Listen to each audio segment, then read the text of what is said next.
माझ्या वेळेला मी जेव्हा 11वी-12वीला होतो त्यावेळेला विज्ञानाचं प्रदर्शन असतं. त्या प्रदर्शनामध्ये मी चष्म्याचे वायपर्स बनवले होते. चष्म्याचे वायपर्स गंमत, म्हणजे फार काही होणार नव्हतं त्याच्यामध्ये, पण इलेक्ट्रॉनिक्सची ती आवड होती. काहीतरी सर्किट खाटकूट करावं, मी रेडिओ दुरुस्त करायचो शाळेच्या काळात, टी व्ही दुरुस्त करायचो वगैरे वगैरे. त्याच्यातनं इलेक्ट्रॉनिक्स हे होतं, पण त्याच वेळेला लिहायलाही आवडत होतं. म्हणजे एका क्षणाला मला असं जाणवलं की हे नक्की काहीतरी आपल्याला रस्ता श्रेयस आणि प्रेयस याच्यामधला रस्ता निवडावा लागेल. त्यावेळेला झालं असं की गणित अर्थातच हा वाईट विषय, म्हणजे विज्ञानाच्या संदर्भात असेल तर गणित चांगलं असायला हवं होतं. माझं कच्चं होतं बऱ्यापैकी गणित. तर त्यावेळेला लिहित होतो, लिहित होतो, काहीतरी राज्यस्तरीय बक्षिसं वगैरे मिळाली. आणि आमचे इंग्रजीचे प्राध्यापक आहेत, डोंबिवली कॉलेजला होते, श्यामकांत अत्रे नावाचे. ते एक दिवस घरी आले आणि वडिलांना म्हणाले, अहो हा हे सगळे उद्योग करतोय, त्याचं करिअर खरं म्हणजे पत्रकारितेत असायला हवं, त्याला तुम्ही पत्रकारितेला पाठवा. आणि मी घरात नव्हतो त्यावेळेला, आणि असं काही करिअर असतं वगैरे वगैरे असं काही माहीत नव्हतं, कारण त्यावेळेचा समज असा होता सांस्कृतिक असा की हे काही पगार वगैरे न मिळणारं क्षेत्र आहे. तिथे विसम आडीवाल्यांचं एक पुस्तक त्यावेळेला खूप गाजत होतं त्याच्या आधीच्या पिढीसाठी, पत्रकाराला कोणी मुलगी पण देत नाही अशी एकंदर परिस्थिती होती.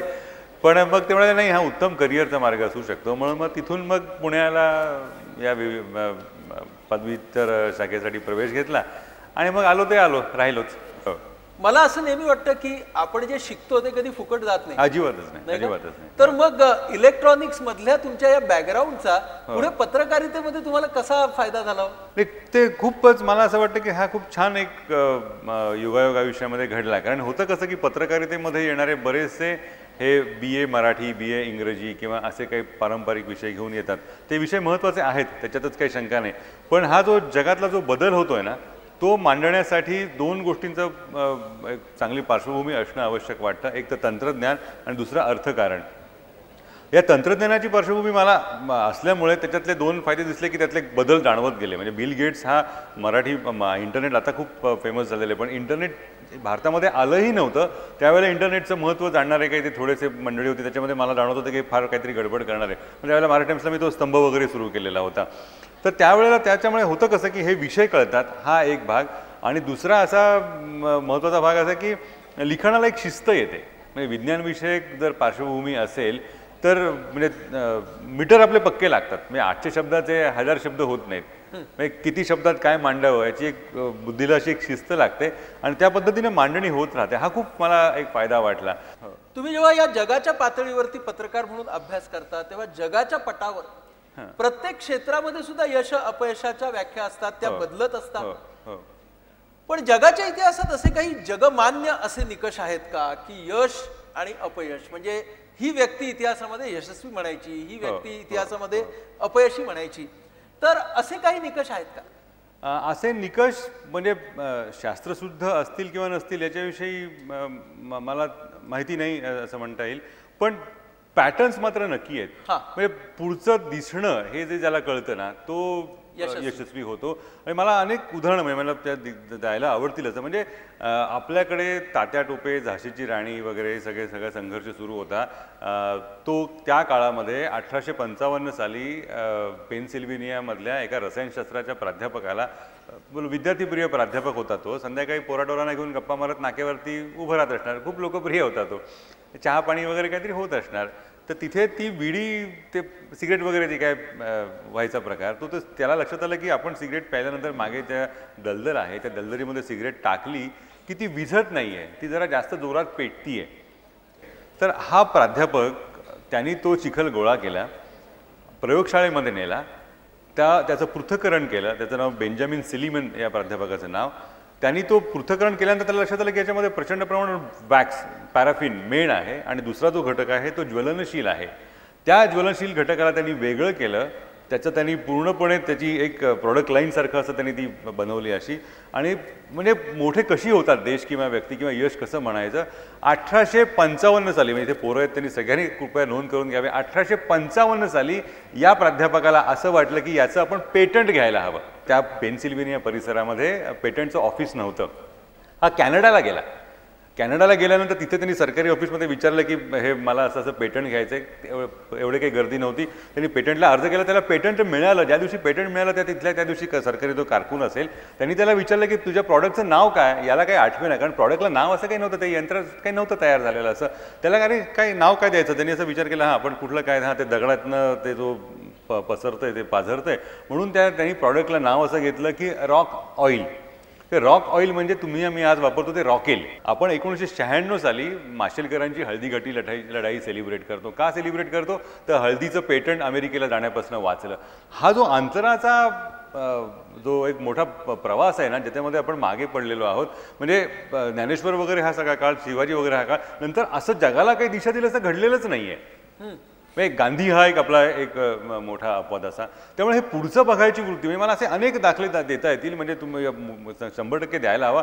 1903 साली स्टुटगार्टमधल्या एका इंजिनियरनी एक इंजिन बनवलं. तो इंजिनिअरिंगची पदवी घेऊन सुद्धा त्यांनी नोकरी वगैरे केली नाही, म्हणून आपण वर्कशॉप काढूया. त्या इंजिनचं वैशिष्ट्य असं होतं की हे जो तेल वगैरे सापडलं त्याच्यानंतर 1858 साली रॉकफेलरनी त्याच्यावर कंपनी काढली. ती जगातली आजही सगळ्यात मोठी कंपनी. 1858 साल म्हणजे आपण कुठे होतो काय होतं हे कळत राहील. तर त्यावरनं हा जेव्हा पुढे आला त्यांनी ते इंजिन बनवलं. त्या इंजिन बनवणाऱ्या इंजिनियरचं नाव रुडॉल्फ डिझेल.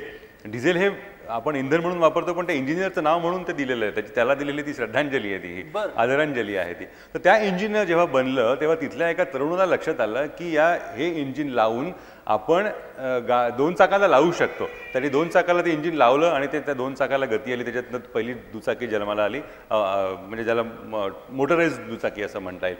त्याला लक्षात आलं की 2 चाकाला आणखी 2 चाकं लावली तर आपण 4 चाकी तयार करू शकतो.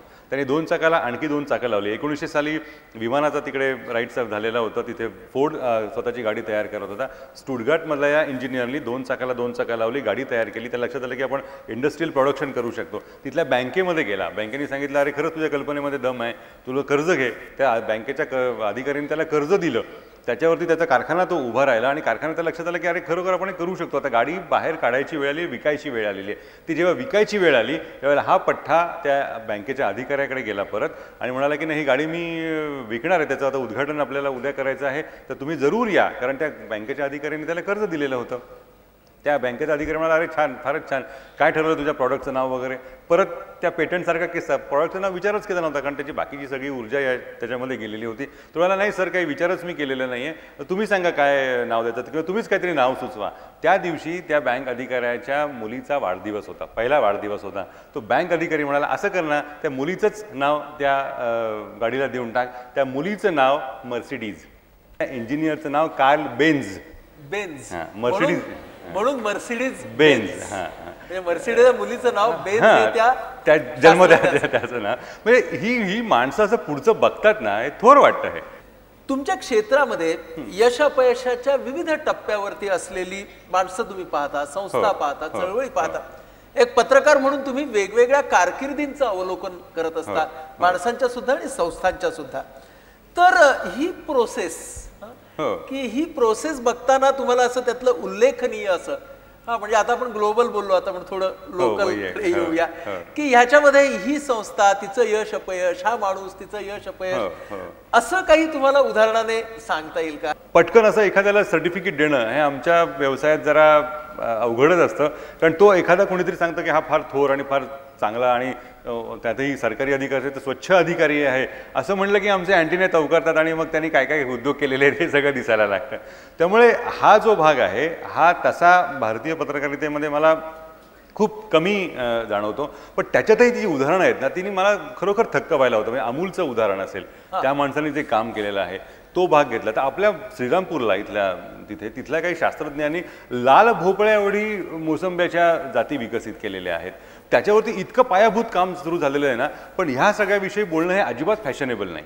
म्हणजे शास्त्रज्ञांचं काम असेल, विज्ञान क्षेत्रातल्या सगळ्यांना BARC इथे माहिती आहे, भाभा अणुसंशोधन केंद्र, पण यातल्या 99% जणांना माहीत नसेल असं मला वाटतं. म्हणजे माहीत असतं तर आनंदच होईल.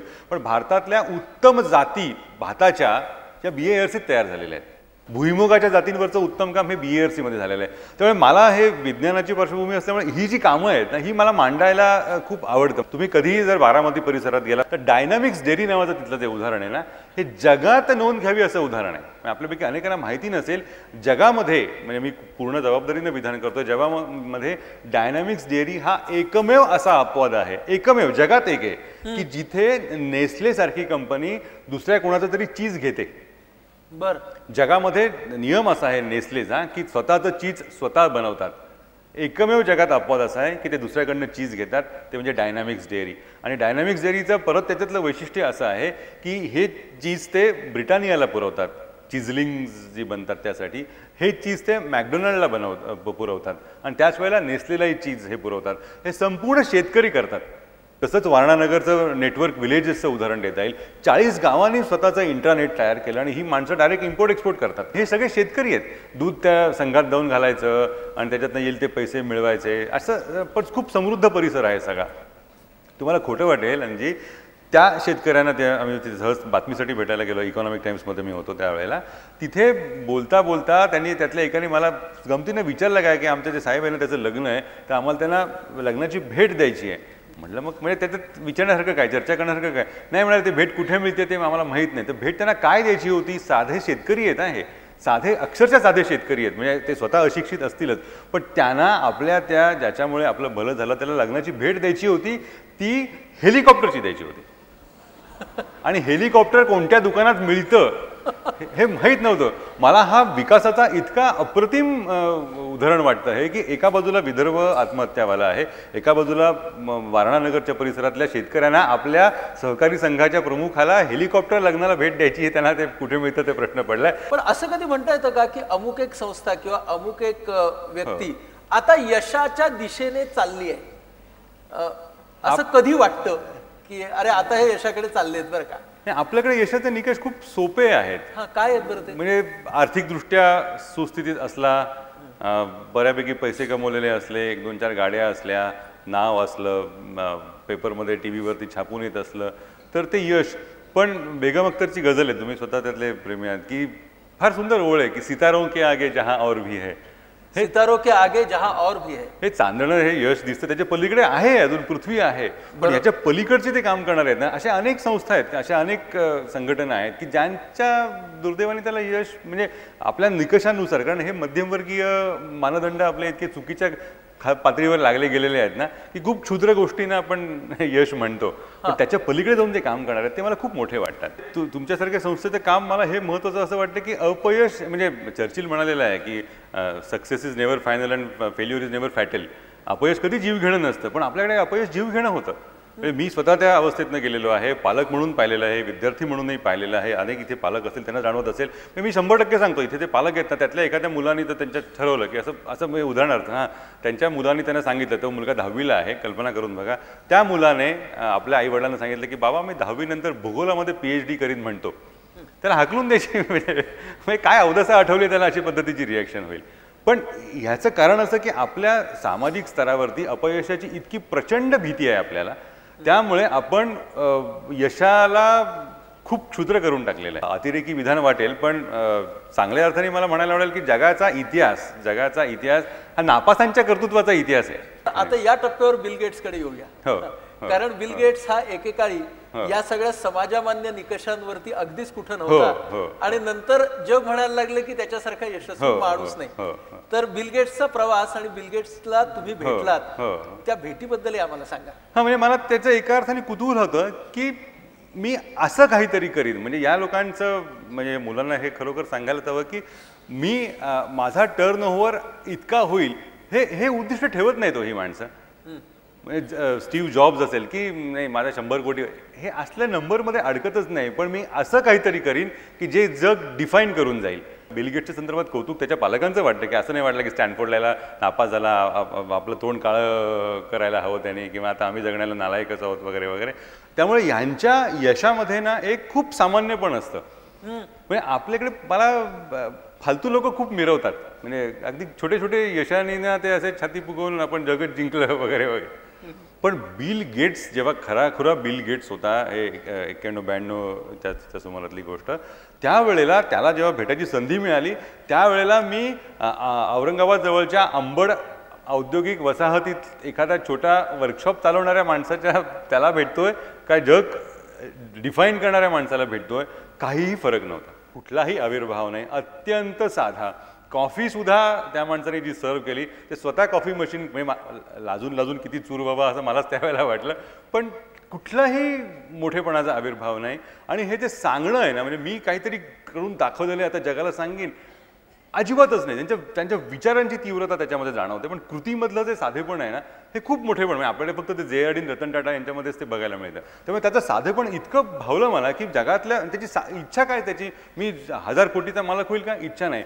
जगातल्या प्रत्येक टेबलवरती कम्प्युटर असेल आणि त्या कम्प्युटरची प्रणाली माझी असेल, म्हणजे असं स्वप्नसुद्धा बघता येणं हे मला. आणि तो माणूस खूप साधा, म्हणजे इतका साधा. नंतर माझा मेव्हणाच त्या कंपनीमध्ये, त्यांचे इंटरेस्टिंग आहे, म्हणजे अनेकांना आवडेलच ऐकायला. त्या कंपनीमधलं एक विंग कशी आहे तर ड्रीम टेक्नॉलॉजी विंग आहे. ड्रीम टेक्नॉलॉजी माझा मेव्हणा तिथे आहे. त्यामध्ये त्यांनी काय करायचं, त्यांनी त्यांच्या यशापयशाचं किंवा कामाचं मूल्यमापन तुम्ही आज किती काम केलं याच्यामध्ये होत नाही, भविष्यात तंत्रज्ञान कसं आकाराला येईल त्याची स्वप्न बघत वेळ काढायचा, म्हणजे स्वप्नांसाठी पगार दिला जातो. आणि ही माणसं मग तंत्रज्ञानाचं डिझाईन करतात, असं असू शकेल तसं असू शकेल. त्यामुळे हे असं ते बघणं आहे ना, हे त्याच्यामध्ये जाणवलं. लेखाकडून पुस्तकाकडे जावं असं तुम्हाला कसं काय वाटलं, कधी वाटलं? याचं कारण असं की मग असं अत्र्यांचंच वाक्य घ्यायचं झालं तर आजचं वर्तमानपत्र ही अनंत काळची रद्दी आहे असं तेव्हा ते म्हणालेले होते. पण त्याच्यामुळे जाणवतं असतं की दैनंदिन धबडग्यामध्ये अनेक गोष्टी अशा फक्त आपण स्पर्श करतो आणि ते स्पर्श करणं सोडून देतो, आणि मग जाणवतं की अरे नाही, हे खूप निवांतपणे मांडायला हवं. एक प्रचंड मोठा वाचक वर्ग, एक प्रचंड मोठा समाज असा आहे की ज्याला हे सगळं हवं आहे. मी या पिढीचा असतो तरी मला असा मांडणारा एक वर्तमानपत्रातला वर्ग आहे. हल्ली लोकांना काही सिरियस आवडत नाही, लोकांना काही गंभीर नको असतं, असं अजिबात नसतं. चांगल्या पद्धतीनं दिलं ते हवं असतं, त्यामुळे ते देता येतं असं जेव्हा मला वाटलं. आणि एक फक्त किस्सा त्याच्यातलं सांगतो. हे कुठल्या क्षणाला वाटलं तर हे तेलाचं राजकारण, हे सगळं त्याच्यावरची कागदपत्र, CIA ने रिलीज केलेले डॉक्युमेंट्स, त्याचे नोटेशन्स, हे सगळं मी बघत होतो. त्यावेळेला एक तपशील असा हातामध्ये आला. तो तपशील जरूर सांगायला हवा मला. तो तपशील असा होता की 1930 साली सौदीचा जन्म झाला, देशाचाच जन्म झाला. त्याचा तो जो प्रमुख होता त्याचं नाव मोहम्मद बिन इब्न सौद. तर त्याला अमेरिकेने खूप लाड कौतुक केलं आणि त्याच्या तेलाचे कंत्राटं पदरात पाडून घेतली. तर त्यावेळेला जेव्हा अमेरिकेचे अध्यक्ष त्याला जातीनं भेटायला गेले, आणि हे सगळ्या मिनिट्स या CIA डॉक्युमेंट शीट्समध्ये ते सगळे आहेत, आणि त्याला जेव्हा भेटायला गेले ना, तेव्हा झालं असं की अमेरिकेचे अध्यक्ष तो त्याला सांगतो, अमेरिकेचे अध्यक्ष त्याला सांगतात की बाबा रे, तुझ्या देशात तेल सोडलं तर काहीच नाही आहे, लोह नाही आहे, बाकी कुठलं खनिज नाही आहे, बॉक्साईट नाही आहे, तांबं नाही आहे, आणि तुझा देश तर आत्ताच ताजा जन्माला आलेला आहे, 15 वर्ष तुझ्या देशाला जन्मून झालेली आहे, दुसऱ्या महायुद्धानंतरची लगेचची गोष्ट आहे. तर तू असं कर. तेव्हा त्याला म्हणजे प्रजनन क्षमता हे आपलं सगळ्यात मोठं यश असतं तो मानायचा, आणि त्यामुळे त्याला 200 मुलं होती त्यावेळेला. तर तुला ही मुलं एवढी सगळी आहेत, तुझ्या पत्नींची संख्याही वाढत जाते, हे तुझ्या देशामध्ये शाळा नाही आहेत, तुला एवढ्या सगळ्या मुलांचं शिक्षणाचं करणार काय तू? तर त्याला त्याने एका पुढच्या टप्प्यावरती असं विचारलं, तू असं कर, तू तेलाची कंत्राटं आम्हाला दिलेली आहेसच, आम्ही तुझ्या देशात तेलाचे कारखाने, रिफायनरीज उभ्या करतोच आहोत, असं कर, तुझ्या सगळ्या मुलांना आम्ही शिक्षणाला अमेरिकेला घेऊन जातो. त्यावेळी त्यांनी दिलेलं उत्तर जे आहे ना, ते उत्तर मी वाचलं आणि ठरवलं की ही सगळी कहाणी आपण मांडायला हवी. ते उत्तर असं होतं की हा पठ्ठ्या, हा जो ग्रामीण वगैरे जो म्हणतो आपण अशिक्षित, हा अमेरिकेच्या अध्यक्षांना म्हणाला, नाही, माझ्या मुलांना मी अमेरिकेत शिक्षणाला पाठवणार नाही, कारण ने सांगून ठेवलेलं आहे, शिक्षण नेहमी आईच्या भूमीत आणि आईच्या भाषेत व्हायला हवं. लेखक म्हणून जेव्हा तुम्ही पुस्तक लिहित असताना, तेव्हा आता हे पुस्तक सक्सेसफुल होईल का नाही, त्याला यश मिळेल का नाही, ते किती एडिशन्स मध्ये जातील, असं काही तुमच्या मनात हिशोब असतो का? नाही, मी म्हणजे काय म्हणतात त्याला, खूप पॉम्पस, आत्मप्रौढी किंवा असं वाटेल, पण ते लिहून झालं ना की मी हे आता आपलं नाही, संपला, विषय संपला. त्यामुळे कदाचित काही चांगल्या जुन्या लोकांचे झालेले संस्कार असतील, एक स्वतःची मनाची धारणा असेल, मला त्याच्यावरच्या आलेल्या प्रतिक्रिया पण मी अशा तटस्थ वृत्तीने बघतो. हो का, त्याला तुम्ही चांगलं म्हणताय, म्हणजे माझं ते कारण ती मग ते अडकून बसणं होतं, मग या विषयातनं त्या विषयात जाता येत नाही. पण ते सांगावं मात्र जरूर वाटतं मला. ह्या ज्या सगळ्या घटना आहेत, या सगळ्या गोष्टी आहेत, आणि तो विषय सुचल्यापासून तो जन्माला पुस्तक येस्तपर्यंत एक प्रचंड प्रकारची एक अस्वस्थता असते. म्हणजे तुम्ही एक युद्ध जीवांचे नावाचं तुमचं पुस्तक आहे, तर ह्या पुस्तकाची कल्पना कशी सुचली आणि ह्याच्यामध्ये काय आहे ते सांगायलाच हवं. माझ्या एका सहकारीला लंडनमध्ये असताना स्वाईन फ्लू झाला. त्या स्वाईन, तिचं नाव सुदेशना सेन, आणि तिथे तोपर्यंत भारतामध्ये पुणे ही जगातल्या स्वाईन फ्लूची राजधानी बनलेली होती. ती तिथल्या डॉक्टरांकडे गेली. डॉक्टरांना म्हणाले की मला स्वाईन फ्लू तुम्हीच डिटेक्ट केलेला आहे, तर टॅमी फ्लू द्या. तर ते म्हणाले तुला कोणी सांगितलं टॅमी फ्लू लागतं म्हणून? तर तसं काही मी देणार नाही. ते म्हणाले अहो भारतात प्रत्येकाला, म्हणजे लोक पुण्यामध्ये रांगा लावून टॅमी फ्लू घेत होते त्यावेळेला सगळे, तर तुलाही तो घ्यावा लागेल असं तिचं समज झाला तिचा. तर ती खूप टेन्स झाली, अगदी घाबरली. मग आम्हाला मेल, तिच्या आईला मेल, की कसंही करून ते टॅमी फ्लू पाठव, नाहीतर लंडनमध्ये भारतीय पत्रकाराचं स्वाईन फ्लूने निधन ही बातमी तुम्हाला 100% मिळणार, अशी तिची खात्री झाली. तर त्या डॉक्टरने सांगितलं नाही तुला काही गरज नाही आहे, तू शाकाहारी आहेस का मांसाहारी आहेस? ती म्हणाली या क्षणाला मी मॅन इटर सुद्धा आहे, इतकी मी अस्वस्थ आहे अशी. एवढं काही होऊ नकोस तू, तर शाकाहारी असशील तर पालक सूप दिवसातनं 2-4दा पी, भरपूर गरम पाणी पी, आणि 8 दिवस घरातनं बाहेर पडू नकोस. 8 दिवसानंतर आपण तुझी परत चाचणी करू. जर स्वाईन फ्लू निघाला तर आपण पुन्हा एकदा तुला औषधं नवीन देऊ, त्याच्यामध्ये टॅमी फ्लू देऊ. हे झालं, आणि 8 दिवसानंतर ती चाचणीला गेली, आणि त्याच्यात तो टॅमी फ्लू ची गरजच लागली नाही तिला. हा प्रसंग असा घडत असताना अमेरिकेमध्ये 2004 साली अध्यक्षांनी जॉर्ज बुश यांनी एक हेल्थ स्कीम जाहीर केली. त्या हेल्थ स्कीमनुसार प्रचंड प्रमाणावर त्यांनी बजेट डिक्लेअर केलं, आणि ते काही विशिष्ट कंपन्यांना बजेट त्यांनी ते जाहीर केलं. त्या एका विशिष्ट कंपनीचं एक विशिष्ट औषध एका विशिष्ट आजारावरतीच लागू पडणार होतं. त्या कंपनीचं नाव जिलाद लाईफ सायन्सेस. त्या कंपनीचं एकमेव औषध होतं, त्या औषधाचं नाव टॅमी फ्लू. ती कंपनी डब्यामध्ये गेलेली होती. त्या कंपनीचं लिलावाची वेळ आलेली होती. त्या लिलावाच्या वेळेला बरोबर ब्राझीलमध्ये पहिल्यांदा बर्ड फ्लू आला. त्याबरोबर या कंपनीच्या औषधाला प्रचंड मागणी आली. या कंपनीचा शेअर न्यूयॉर्क स्टॉक एक्सचेंजवरती $4 घसरलेला होता. तो $115 वरती गेला. त्यावेळेला या औषधाला प्रचंड मागणी आल्यानंतर त्या कंपनीने ही कंपनी, त्याचा जो प्रवर्तक आहे त्या प्रवर्तकाने ही कंपनी विकायचा निर्णय घेतला. ती कंपनी विकली गेली, प्रचंड फायद्यात विकली गेली. ज्यांनी ती विकत घेतली त्या कंपनीचं नाव रोश फार्मास्युटिकल, अनेकांना नाव माहिती असेल. त्या रोशने ही कंपनी विकत घेतली. त्याबरोबर स्वाईन फ्लू, बर्ड फ्लू आपोआप निघून गेले. आणि ती जी कंपनी ज्यांनी विकली त्या कंपनीच्या प्रवर्तकाचं नाव डोनाल्ड रम्सफेल्ड, अमेरिकेचे संरक्षण मंत्री. हे जे नाट्य आहे ना यातलं, म्हणजे एखादा प्रकल्प ठरवून निर्माण करावा, त्या पद्धतीने ठरवून आजार निर्माण करणं, हे जे घडलं ना, ते मला जाणवलं की नाही, हे भयंकर आहे. आणि इतिहासात पदोपदी याचे दाखले आहेत. म्हणजे अगदी ग्रीकांपासून सुद्धा, होमरच्या महाकाव्यात सुद्धा याचे दाखले आहेत की त्यावेळेला त्यांनी आजार पसरत नाही तर कसा पसरवला, तर यांनी TB झालेल्या रुग्णांचे देह, याचे खरोखर तपशील आहेत त्या पुस्तकात, सगळं दिलेलं आहे. म्हणजे बेचकी कशी असते ना, त्या बेचकी अशा प्रचंड बांबूच्या बेचक्यातनं शत्रू पक्षाच्या तटबंदीच्या पलीकडे क्षय झालेल्या रुग्णांचे देह फेकून टाकलेले आहेत. हे 100% सत्य आहे. याचे सगळे तपशील उपलब्ध आहेत. म्हणजे पुस्तकाचा जन्मच याच्यातनं झाला. मग म्हटलं अरे हे आत्ताच असं होतंय का की औषधं माझी खपायला हवीत म्हणून आजार निर्माण व्हायला हवा, हे आत्ताच असं होतंय का? तर नाही, इतिहासापासून असं आलेलं आहे. मग मी ते सगळं उलटा प्रवास सगळा सुरू केला. तिथपासून ते या बर्ड फ्लूपर्यंत प्रत्येक टप्प्यावरती, म्हणजे आपली जगाची मांडणी आपली सोपी असते. हिटलर विलन, कारण का, तर त्याने अमुक अमुक गोष्टी केलेल्या आहेत. चर्चिल हिरो, का, अमुक अमुक तो झालेला आहे. म्हणजे मग यशाचा जो मुद्दा होता, चर्चिल जिंकला म्हणून तो हिरो, पण चर्चिलची जी कृत्य आहेत ना ती हिटलर इतकीच वाईट आहेत. 1907 साली या माणसाने पहिल्यांदा तो निर्णय घेतला. 1918 साली ज्या वेळेला ऑटोमन साम्राज्य लयाला गेलं त्यावेळेला इंग्लंडकडे रासायनिक अस्त्र विकसित झाली. त्या रासायनिक अस्त्रांची चाचणी कुठे घ्यावी असा जेव्हा प्रश्न आला तेव्हा विन्स्टन चर्चिल यांनी 1918 साली लिहून ठेवलेलं आहे. 1918 साली चर्चिल क्षितिजावर पण नव्हता, त्यावेळेला लिहून ठेवलेलं ही चाचणी घेण्यासाठी उत्तम मार्ग म्हणजे भारत. तिथली माणसं असंस्कृत आहेत आणि असंस्कृत माणसं मेली तरी त्याचं दुःख करायचं कारण नाही.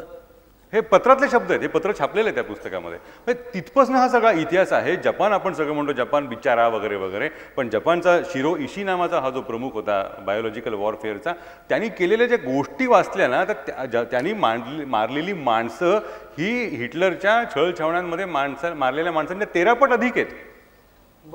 त्याने इथे डॉक्टर तुम्ही स्वतः आहात इथे सगळं डिसेक्शन आपल्याला माहिती आहे म्हणजे मेल्यानंतर त्याचं आपण हे करतो तर याने विविसेक्शन नावाचा एक प्रकार असा तो केला जिवंत माणसाला फाडायचं आणि त्या एखाद्या औषधाचा परिणाम किंवा विषाचा परिणाम कसा होतो डावा हात उजव्या दोन्ही हात कापायचे उजवा डाव्याच्या ठिकाणी लावायचा डावा उजव्याच्या ठिकाणी लावायचा तो माणूस कसा जगतो हे सगळे शस्त्रास्त्रांचे प्रयोग औषध कंपन्या आणि यांच्या सगळ्यांनी साह्याने केले गेलेले आहेत आणि सगळ्यांना आपल्याला माहिती आहे की न्यूरेमबर्ग खटला महायुद्धानंतरचा त्याच्यात सगळ्या युद्ध दोषींना शिक्षा झाली 1945 सालीनंतर पण शिरो इशीला शिक्षा जराही झाली नाही हा अमेरिकेमध्ये जाऊन एका औषध कंपनीचा प्रमुख झाला त्याने मारलेल्या माणसांची संख्या इतकी प्रचंड आहे आणि त्यातला महत्त्वाचा भाग असा का तो प्रमुख का झाला तर त्या एकाच अटीवर की तुझं ते ज्ञान आहे बायोलॉजिकल वॉरफेअरचं हे तू रशियाला देऊ नकोस आम्हाला दे याच्यावरती तडजोड झाली आणि त्याचं पुनर्वसन केलं गेलं हे मांडायला हवं त्याच्यातनं हे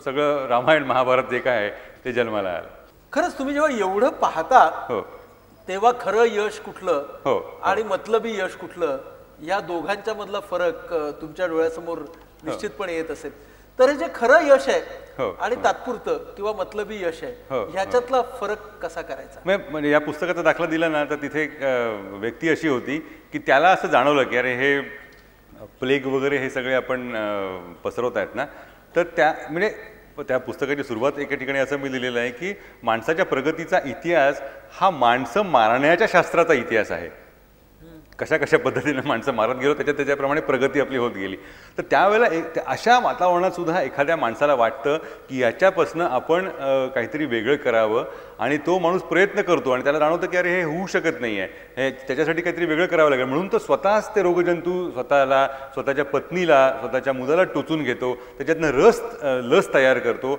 आणि हे सगळं अशा प्रतिकूल वातावरणात म्हणजे डॉक्टर जेनिन ज्याने ती विख्यात लस निर्माण केली तर हे मला खरं यश वाटतं म्हणजे ज्यांनी माणसाचं जगणंच बदललं म्हणजे काय पद्धतीने त्यांनी विचार केला असेल यश आणि अपयशाला सामोरं जाण्याचं शिक्षण ज्यांच्याकडून तुम्ही मिळवलं म्हणजे संपर्कातल्या व्यक्ती असतील इतिहासातल्या व्यक्ती असतील तर अशा कुठल्या खरं सांगायचं तर अपयशाला सामोरं जायचं शिक्षण मी माझ्याच अपयशातनं घेतलं कारण मगाशी जसं म्हणत असं आपण ज्या वर्गातनं येतो त्या वर्गामध्ये अपयशाला उसंतच नसते कारण पायावर उभा राहा मार्गस्थ हो हाच एक सगळा संदेश असतो आणि म्हणजे हे सगळं माणसं बघणं हे सगळं वाचणं आणि त्या पद्धतीनं समजून घेणं ह्याच्यातनं मला असं वाटतं की ती ऊर्जा खूप मोठ्या प्रमाणावर मिळते आणि जाणवतं की असं नाही रे एवढं सगळं काही अपयशाने एवढं काही प्रॉब्लेम होत नाही एवढं काही अपयशासाठी पोरांना आपण जबाबदार धरायचं कारण नाही कारण त्याच्यातनं काहीतरी गंमतीशीर असं होऊ शकतं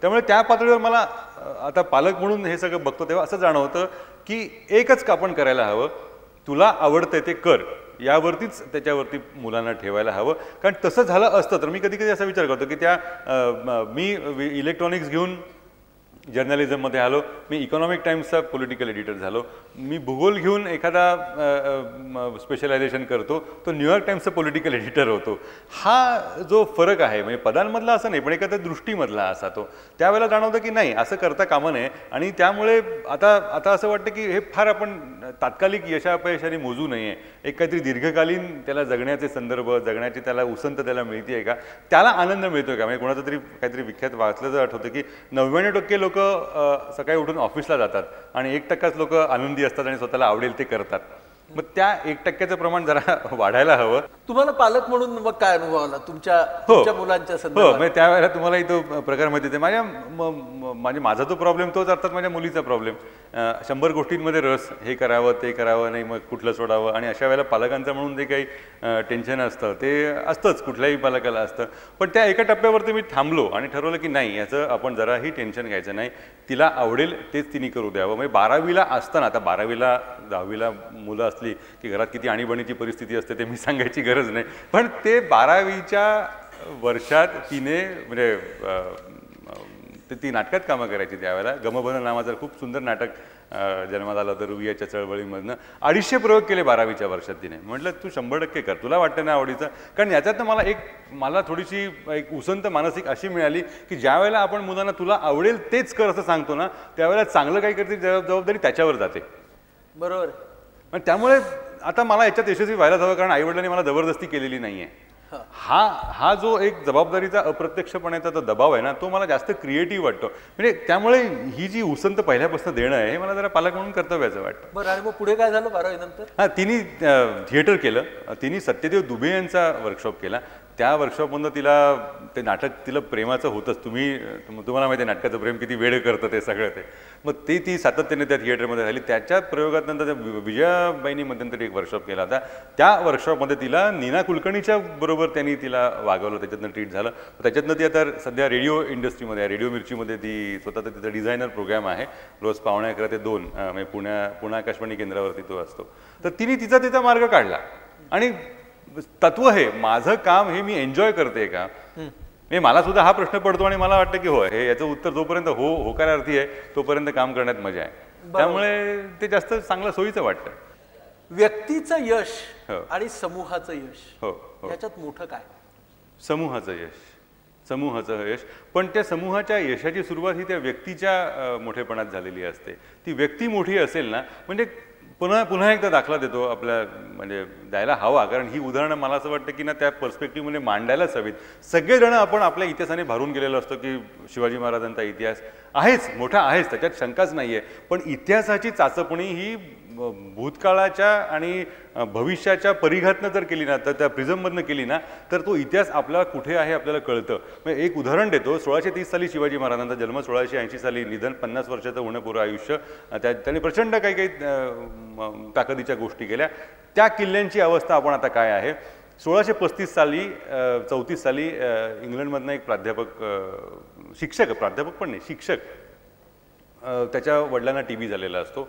आई TBने मरते, त्याची काका TBने मरतात. त्या लक्षात आलं की TBची साथच आहे, इथे राहता कामा नये. सन 1634, कृपा करून सगळ्यांनी मुद्दामून नोंद करून घ्या.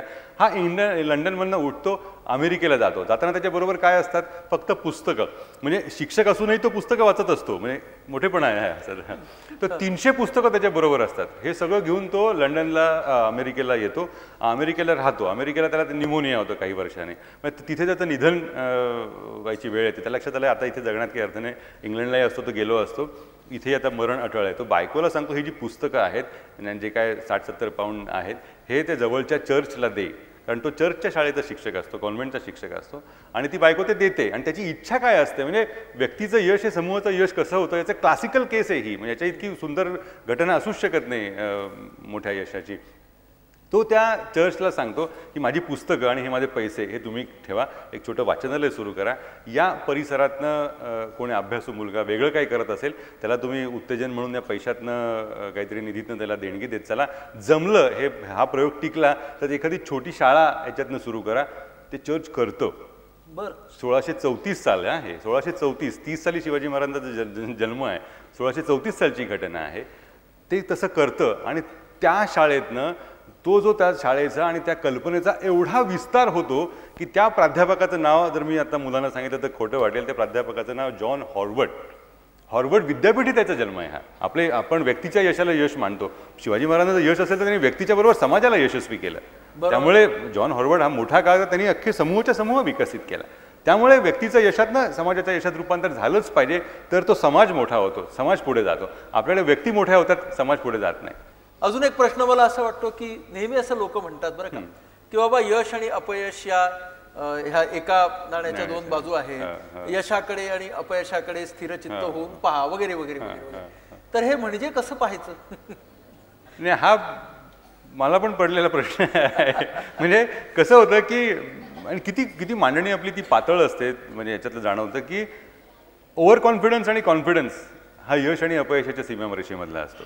बरोबर. म्हणजे तो ओव्हर कॉन्फिडन्स अपयशी ठरला तर काय आगाव होता, पण तोच यशस्वी ठरला तर काय डेअरिंग केलं. ही गंमत आहे ती.